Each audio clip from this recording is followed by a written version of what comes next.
Joining us now to help us flesh it out, the reporting from Trace and Catherine, we've got New York Congressman Peter King, who's a Republican and member of the Homeland Security Committee and Permanent Select Committee on Intelligence. Congressman, good to see you tonight.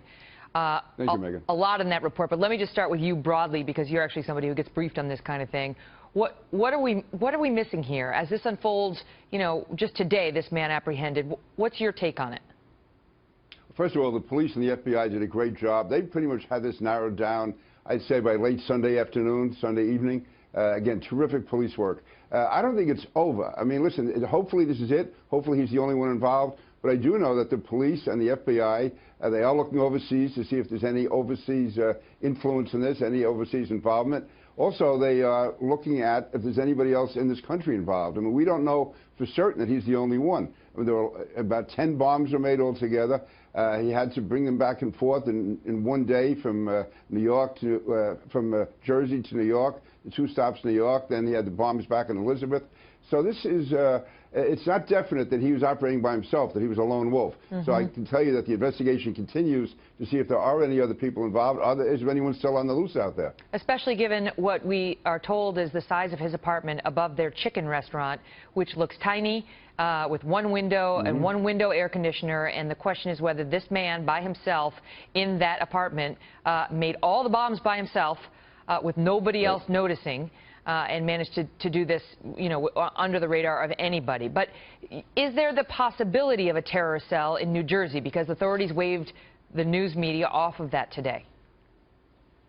Well, again, I have no independent information, but I think we have to assume there's always the possibility of that, especially when you see his activity. And the fact, as you say, that he was able to construct these bombs, have at least 10 bombs. He lives in a small confined area. He had to get all the materials. He had to get the gun.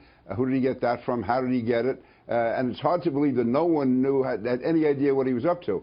So whether it's an active cell or just people who facilitate or people who look the other way or people who knew what he's doing but decided not to tell the police, all of that has to be fully investigated. Now, hopefully it'll turn out he's the only one.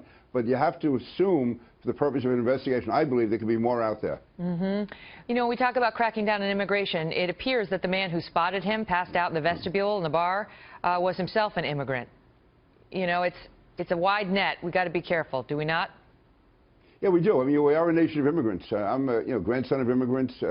Again, I think when it comes to people coming from countries which are controlled by terrorists or have a strong terrorist influence, the level of vetting should be higher than it is, let's say, from somebody coming from Sweden or Denmark. But this guy, as you know, guy, just for the record, you know, this guy immigrated here when he was 7, right? With his parents, he was 7. He went 21 years without doing any terror acts, as far as we know. Oh, yeah.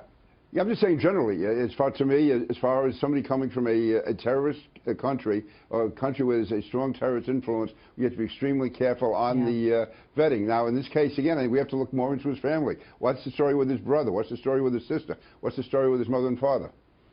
Great to see you, Congressman. Thanks for being here.